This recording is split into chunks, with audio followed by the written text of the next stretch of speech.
Hello, everyone. So just a bit of housekeeping. You are currently muted, and obviously you don't have video capabilities, but you can see me. You can raise your hand. There is a chat box as well as a Q&A. So if you have questions throughout, I will be able to see those. So familiarize yourself with that. If you do have a question at the end, we're going to have a Q&A time. And if it's an elaborate question, you can talk or you can just type it. It's up to you. So we will get started. Firstly, I'd like to acknowledge the traditional owners on the land on which we're all gathered today and pay my respects to elders past, present, and emerging. I do realize that we are all coming together from across the country, which is one of the wonderful things about this sort of forum. I'd also like to thank all of our event partners for coming together today to make this virtual event possible. So RDA Wheatbelt, Link West, Big Ideas Rural, the Triple R Network of WA, Wheatbelt Business Network, and Space Cubed. So I am Tori. I have been working in small businesses for over 15 years. I am specifically specialized in marketing and coaching, mostly servicing regional Australia. I am also the owner of Big Ideas Rural, which is a virtual space for rural business women to come together, upskill, and connect. If you didn't notice, I have a little bit of an accent. I'm originally from Texas. I've been in Australia for about 10 years now, I think. I live on our family farm in the Wheatbelt of Western Australia with my husband and our 2-year-old son, who is now no longer in daycare. And so he's napping right now, but you might get to hear him in the background. Hopefully not, though. And I just want to say, I know that there is a lot of panic and uncertainty right now. So I want to give you specific and practical advice that you can implement. As we go along, if you have questions or anything, I really encourage you to pop it in the chat box. That way I can see it and address it as we go, but there will be time at the end for Q&A. All right, so what are we covering today? Identifying your digital product, including some specific examples within industries that are temporarily closed or affected by COVID-19. Delivering your digital product, technology support and programs, specifically Zoom, portals, website, email marketing, Canva. And then we're going to talk briefly about showing up online. And for everyone who is showing up today, I am going to try to turn this webinar into an ebook so that you have a go-to resource. So if I don't want you to be scrambling, trying to take notes and say, oh, what was that program? What did she say? What was it? I want you to really try to absorb as much as you can and know that there is going to be a resource coming to support you. I will try to make it as soon as possible. So that's in the future, in the pipeline. Do we have any questions before we really dive into the nitty-gritty content? No. All right, I do have a second screen over here, so if you see me looking over here, that's what I'm doing. Okay. So when you're identifying your digital product, you need to start with your audience. So starting with your audience goes back to Marketing 101, thinking about who is your niche. Think about them specifically. Who are they? How old are they? So this is creating a client avatar or really just creating a specific target audience. And the more specific you are, the better you can connect with the person and the better you can actually service them. I know right now, as everyone's jumping into the digital landscape, it can be tempting to say, I want to service everyone. I want everyone to be my client, but that's not realistic. That's not how you're going to actually translate your work into sales. You need to be specific about who it is that you're trying to serve. So specifically in my business, I try to serve regional and rural businesses across Australia, small businesses and solopreneurs are mostly my focus. So I want you to get specific about the audience that you're already serving, thinking about them specifically, who they are, how old are they, specifics, name, age, gender, job, what do they want to do? Why do they normally want to work with you? What is it that they normally do come to you for? So needs, wants, and drivers. Identifying these kind of emotional cues is going to be helpful in not just connecting with them, but designing a product that actually serves a purpose for them. So next we're going to talk about understanding the solution you offer. So your audience is inevitably facing new problems every single day, just as we are as small business owners. So what problems is your audience facing right now? And what problems do they normally face without the external factors we have going on right now? What problems do they normally face? And how do you help those solve those problems normally? Having this solutions focused approach, it just takes it away from being a hard sell or those kind of icky sales feelings, and really takes it into that, how as a business owner, can I help my customers? How can I serve them? And I think that that is beneficial in two ways. One, we feel good about ourselves as business owners because we are helping and we are serving, and it's not just about money in our pocket. And I also think, yeah, it takes away that hard sale aspect. So what problems are your audience facing right now? What problems do they normally face? Now the challenge is, how do we take that solution that they normally face and rejig it to be digitally delivered? A lot of my audience right now is facing uncertainty and feeling untrained or unprepared to run their business in the digital age. And so that's why solutions like this, a free webinar, and really coming from that place of giving, I think is so important. And so I'm not saying that you have to just give, but I think that if you can identify the problems that your customer is facing, it makes it a lot easier to present a solution. And I'm going to give you some examples of what digital solutions or digital products could look like, or products that are delivered with some digital components. So first of all, I want to congratulate everyone. If this is your first Zoom session, you've done the hard bit. You pressed the link and you showed up. So Zoom webinars, we'll dive into a little bit later, but this is a webinar or an online workshop where you have a presenter and then you have a group of attendees.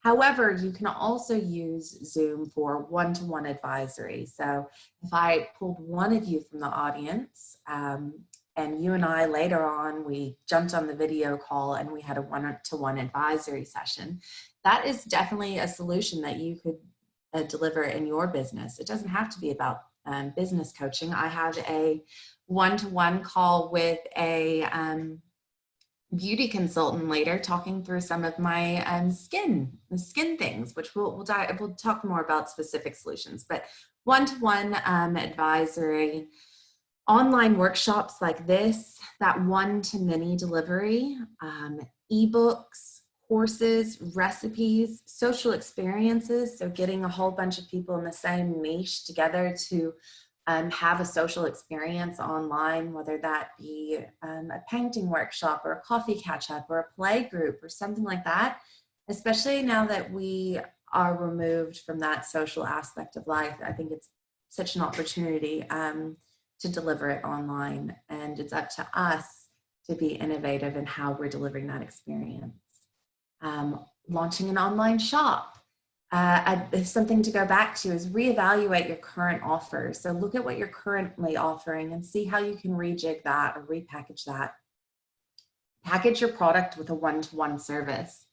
I know there is a homeware shop that I work with that also offers home styling or interior design. And so putting those things together in a package, even though their doors are shut, they're still having really high value delivery of their products and their services. Leveraging your expertise in your industry, the leading expert in your industry, then at a time when so many people see this as an opportunity to learn or to upskill, then why don't you become the leader of your industry and leverage that expertise in some sort of online teaching or teaching other business owners about the systems that you have in place and how you have grown your practice or your business to be such a success. Online conference or event. So about 2.5 weeks ago, before any of the panic had really set in or lockdown had set in, and we weren't facing social isolation like we were now, we hosted a virtual summit with over 500 women from across Australia in celebration of International Women's Day. So online conferences and online events are completely possible. They are a different experience, but they're completely possible. We had all the things like a virtual goodie bag, a lucky door prize. We even had some breakout networking activities. We had a yoga session at a desk, so that way you could feel relaxed and loosened up during, the online conference. So think outside the square, online conference or an online event. Another thing, collaborate with other businesses and create innovative packages. Can you look outside of your business and find another business that you can collaborate with and create something that's new or different? And then lastly, if you're feeling like none of those are going to work, then you can always focus on list building and growing your audience. That way, when we do come out of this crazy time, you have an active audience that you can connect with and sell your regular services to. So now I'm going to give you some, ooh, that was fun. Now I'm going to give you some specific examples, but does anyone have any questions at this point? I'll check if you have a question box. Nope, we're all good. Okay, guys, we'll keep cruising. All right, so some specific examples. A beauty therapist, like I said, a one-to-one consult, but then followed up with product recommendations. So I realize that you're not going to be able to do lash consults or brow consults or anything like that, but you could still try to do online skin consults and so especially with your existing clients, making recommendations that way and then using your product and selling your products or selling products that you normally stock in store. So that's an alternative. Collaborating with a small business that's a skincare company. Maybe you don't normally stock products, but now you're seeing it as an opportunity to have a collaboration. So collaborating with another company to create packages using your skills and your knowledge and selling their product.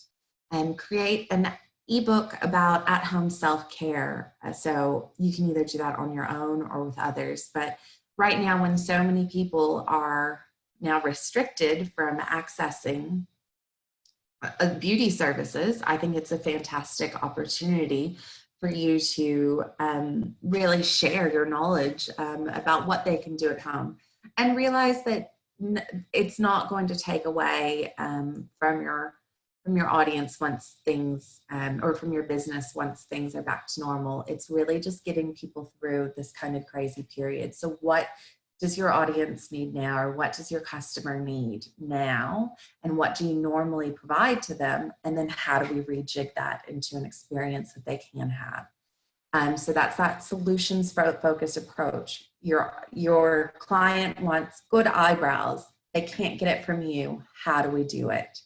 So creating an ebook about some at-home self-care, and maybe it's more than eyebrows. Maybe it's how to create an at-home spa experience. These are the top 10 products that you use. And then also focusing on list building and community, and finding your groove in that, and finding that you're still maintaining a presence online, even if you're unable to physically talk to your audience or have them come into your shop. So I wanted to use the example of beauty therapists because I know there are so many, and the crackdown was pretty clear on that one, whereas in some industries it's not necessarily as clear, the delineation of what are we allowed to do. So I wanted to address that because it's very clear about what you are and aren't allowed to do. Another example that I wanted to give you was photographers. So weddings postponed or have 5 or more people, or 5 or less people, obviously you're going to be operating around quite a few restrictions.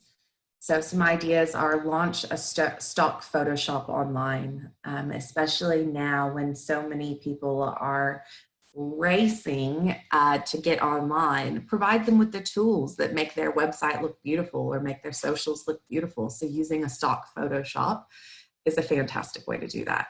And I would encourage you to niche down. So don't try to create stock photos of everything. Maybe your specialty is family photos, and so creating happy snaps of different families. You might even already have the photos, and it's just compiling it into a way that your audience can access it.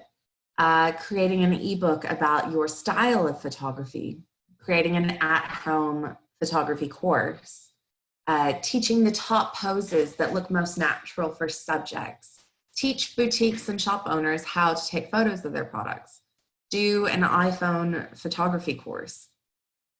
So many people are at home now with their phones and with their cameras and not much else to do, and you can only watch so much Netflix. And so this is really one of those situations where you have a fabulous skill and you can transfer some of those skills. And I know that a thought might be, well, everyone's going to do that.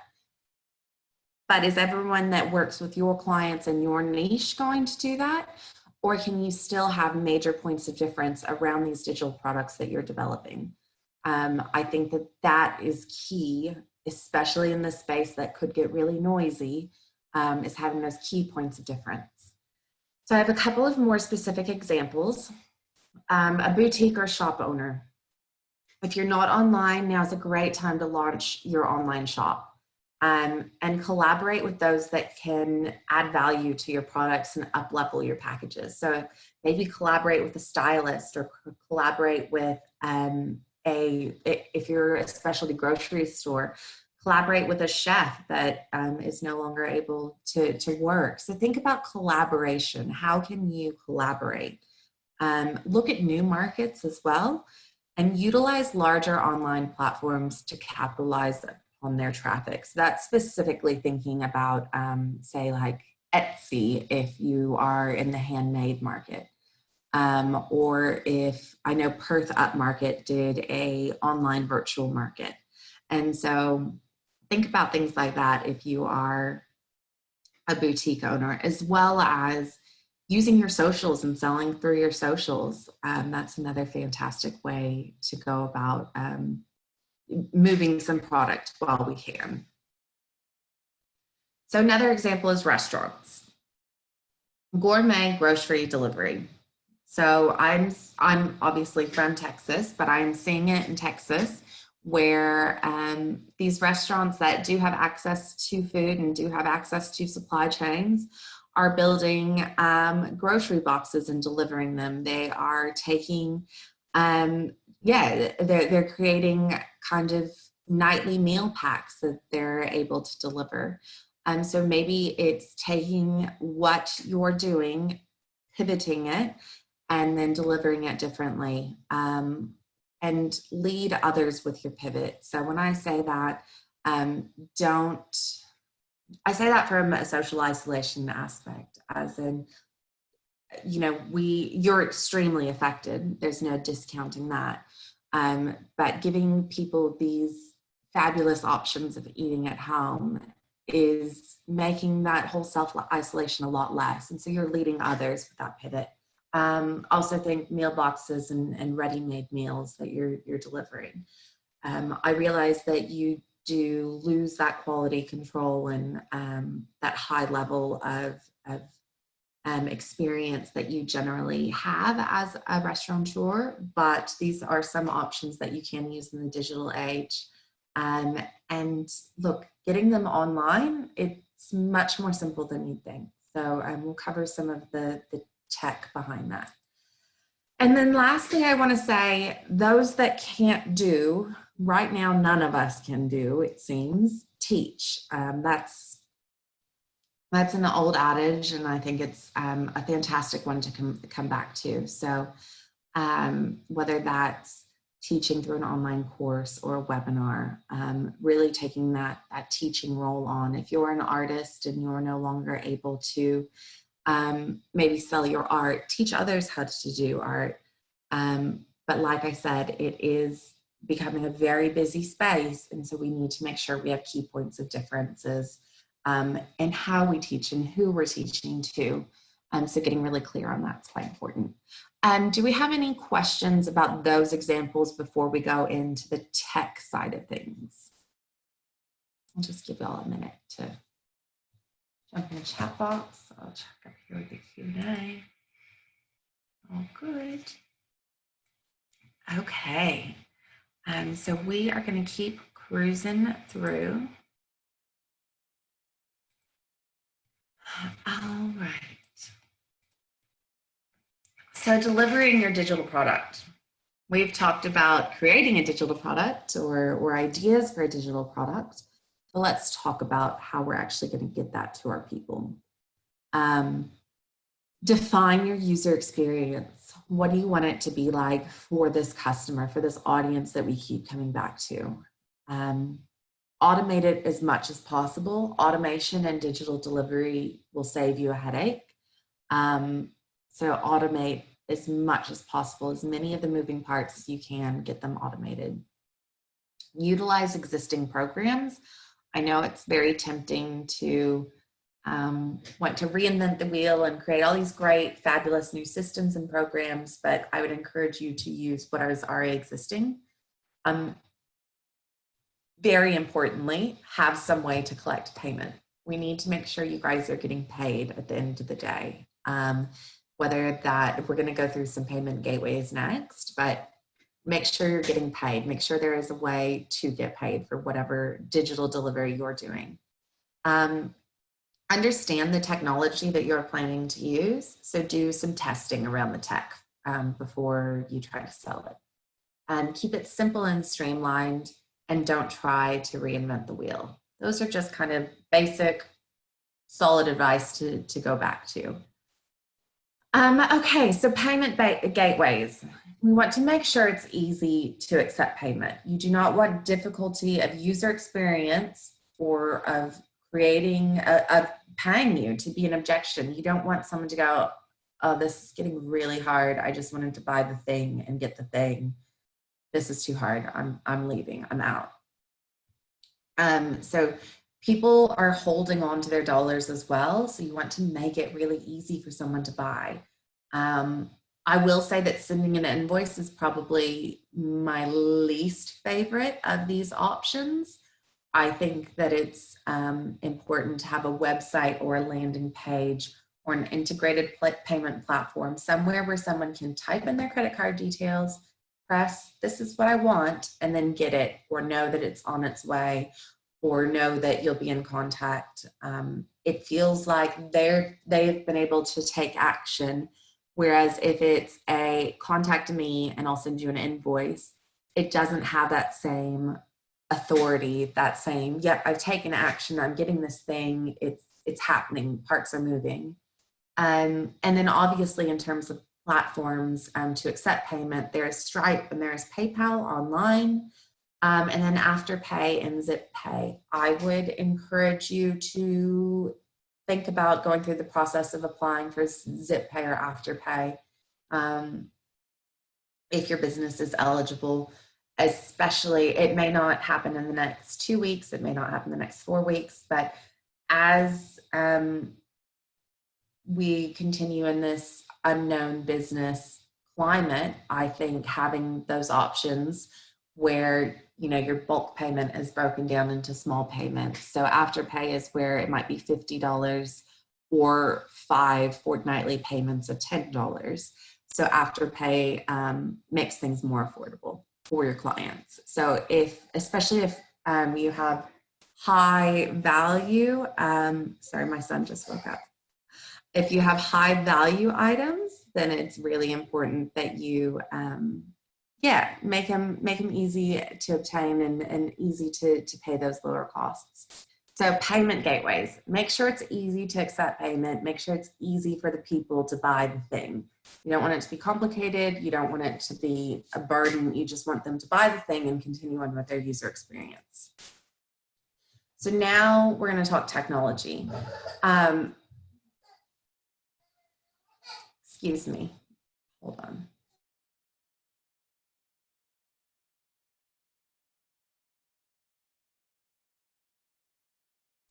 All right, so I just had a question.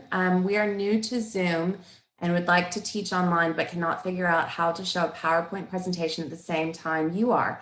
I can't find the file to show. Oh, I'm so excited. We're gonna cover this one in this slide. What good timing. Thank you, John. Okay, so Zoom is the platform that we're using now. And in the next slide, I'm gonna show you how to share your screen, because as you can see now, I've got you guys here and I've got the PowerPoint over there.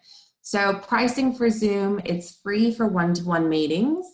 The one-to-many meetings, and when I say one-to-many, it's if you have more than 3 participants for longer than 40 minutes, you're going to need to upgrade your package.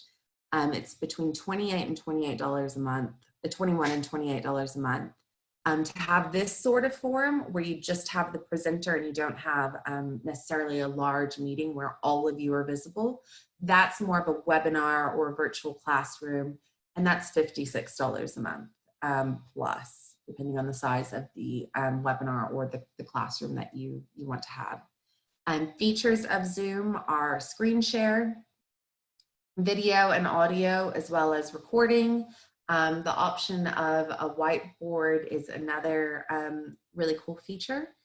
And the thing about Zoom is right now there's lots of people in this rushing into this virtual conferencing space, but Zoom is one of kind of originals. They have really great infrastructure. They have really great support, and they're equipped for kind of the masses to now be taking up their platform. So don't be afraid to use Zoom. Now, I did a screen share of, I'm gonna mark here, answer is done. So this is a screen share of what a meeting looks like. We're in a webinar format, so your screen looks different. But when you log on as a host of a meeting on Zoom, you'll have this little square down here at the bottom, and that's the share. And if you hit that, you'll have the option to share multiple screens, multiple screens. I say that if you have more than one screen. I have 2 screens. So I can select to share this screen or this screen. So that's your little share button down there. You can also, obviously I had no participants in this meeting when I took this screenshot. Your audio is down here. You can mute and unmute yourself. Your video is down here. You can turn your video on and off. You will have a chat box as well within your Zoom meeting. Oh, I just realized you guys can't see my mouse because I'm pointing over there. This is your share. This is your video. This is your audio on and off. Your chat box down here. And when you are in the meeting up here, which you can't see, is the option for a gallery view. So you can see all of the meeting participants at once. And obviously you can record it. So this might be a good way to record a course. And then, no, Glennis, there isn't another screen. So I'm showing you kind of a screenshot of what it looks like of when you get into the meeting. If you start as a host of a one-to-one meeting.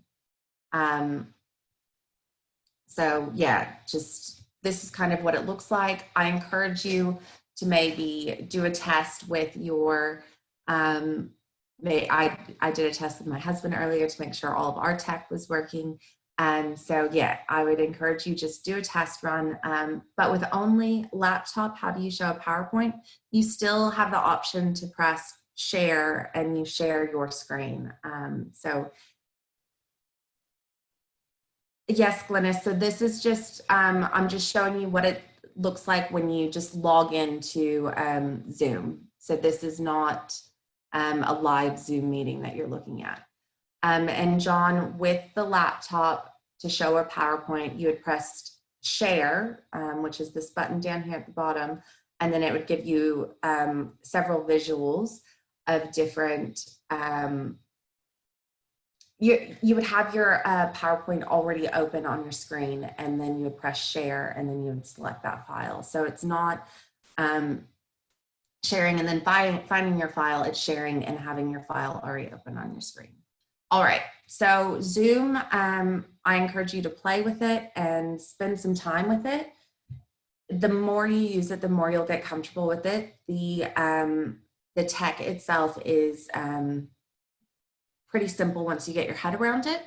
If you need specific training on it, I would encourage you to, so John has a few, John's having a bit of trouble using Zoom, and so I'd encourage you to take this conversation offline, and we'll see how we can help you out, John, in the future. So I'm going to move on to portals. So portals are talking about a comprehensive customer experience.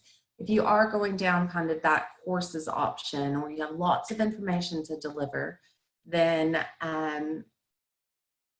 sorry, those red things will bother me. If you have lots of information to deliver, then think of a portal or a forum or somewhere where your audience can log in and access all this information. So something like Google Drive or Dropbox, where maybe they have bought access to all of your information and they just need access to the files. So that's a great place to store files and restrict their access and just send them a link to access the Google Drive or the Google document that you have. Teachable is the platform that I use for online courses, and it is all in one, as in a payment gateway, automation, CRM, it does it all. You are going to be paying for that, and so it's not really a bootstrap solution, a Band-Aid solution.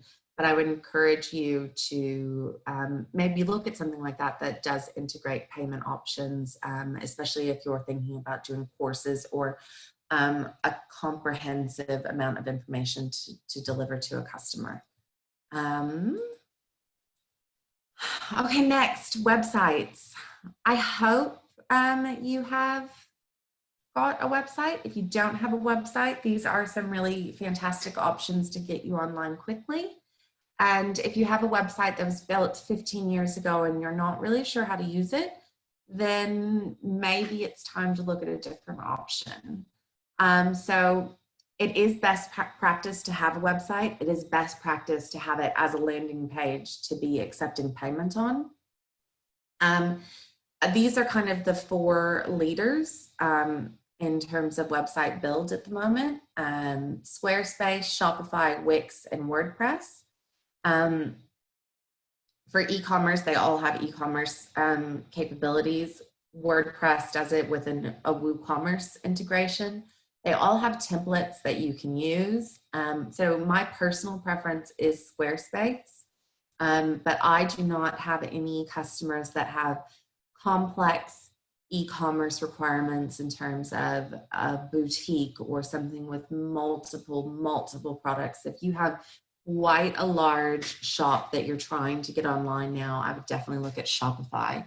If it's something smaller, like I've just got to sell this thing and I need a landing page and I need somewhere for someone to type their credit card in, then I'd look at Squarespace or Wix. WordPress does take a little bit more tech and a little bit more knowledge of piecing it all together, but it's still, I think a third of websites built across the internet are built using WordPress, so it's one of the leaders.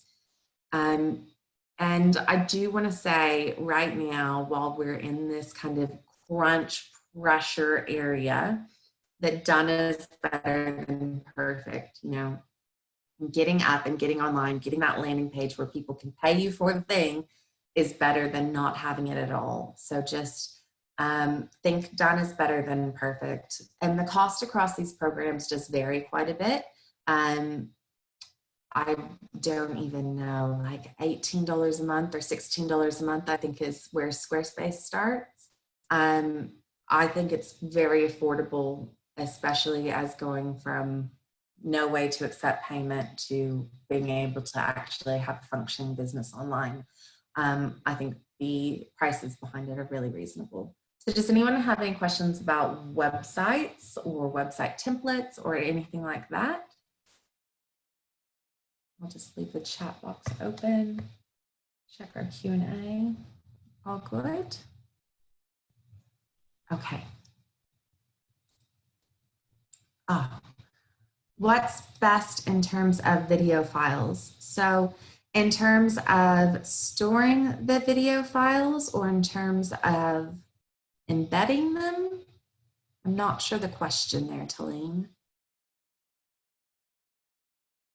Yes, embedding them. So they would all have the ability that you can embed them. So if you upload them to, say, Vimeo or to YouTube, you would then embed the file into the website. They don't host locally on the website, so you would still have to, upload them. So any of them would work. And then for SEO, it depends. WordPress is really great for SEO, but it does require a plugin for called Yoast. I think the biggest difference between WordPress and Squarespace and Wix and Shopify is the three that are kind of template based are more user-friendly in terms of they do a lot of the SEO for you. They do a lot of the, you're not constantly updating your website, whereas WordPress is much more hands-on management. And so I recommend a template-based program like Wix or Squarespace or Shopify for small business owners who might be doing all of their own IT. So WordPress, you do have to do a little bit more work with. So all have SEO ability and capabilities, but getting found on Google is a whole nother beast that we could spend hours and hours on. So do we have any other questions? Perfect. All right, moving on. Email marketing. So delivering your digital product. So best practice recommendations, someone buys the thing, they get an email in some form or fashion saying, thank you so much for your purchase. So it could be the delivery of the digital product, it could be the confirmation of their booking time or anything along those things, but it's that automation factor. So it's taking it out of your hands so you're not constantly having to try to keep up with who's gotten an email, who hasn't, and that sort of thing. Depending on automation is fantastic. For the delivery of your product, as well as staying in touch with your audience, so just ongoing email marketing. These are the three programs that I recommend, ConvertKit, ActiveCampaign, or MailChimp. I use ConvertKit in Big Ideas Rural, and I just like the integration factors that it has with different programs that I use. And so that's a personal preference. ConvertKit and ActiveCampaign do not have a free version, I don't believe. MailChimp does up to 2,000 subscribers, but it's quite limited in the automations that it can do. And so really to get everything that you need with MailChimp, you do need to upgrade, which I think it's $19 a month, but that's the same price, I believe, as ConvertKit and ActiveCampaign. So does anyone have any questions about email marketing and those programs that we've outlined? They are, all three of them would have integrations with websites and with payment gateways. And so it's just how you piece those pieces together, how you connect all of the dots. Okay, we're gonna move on to the next one, which is how much time would you spend on email marketing? I think that depends. I think with email marketing, you need to pay attention to your open rate. Are your emails actually getting opened? Is your audience clicking on the emails and so clicking through to the links that you've provided? So taking email marketing out of the context of just delivering your digital product, but just being a communication channel in general, I would think that you can put a lot of automations in place so that your customers are getting quite a few emails from you in a funnel sort of format. I don't know. I don't think it's it should be a massive time suck for your business, but I do think that there's so much opportunity with email marketing. But you need to do it smart. You need to be smart about it, especially as we are being overrun in this digital space. So I can't give you a specific amount of time to work on your business with email marketing, but I can say it's an important component that you should definitely have. And then you need to pay attention to your reward for efforts and make sure people are answering those emails, are opening the emails, and are clicking through to whatever information source you're providing. Have heard people are getting off MailChimp. Is that right, or a scam? I think that's just a personal preference. MailChimp made quite a few changes about 2 years ago. And since then, I think people have found it to be less user-friendly. The costs went up as well, and it's just made it obvious that there are other leaders in the industry like ActiveCampaign and ConvertKit. So it's not necessarily a scam that people are getting off MailChimp, but I would say that there are other leaders in the industry to look at.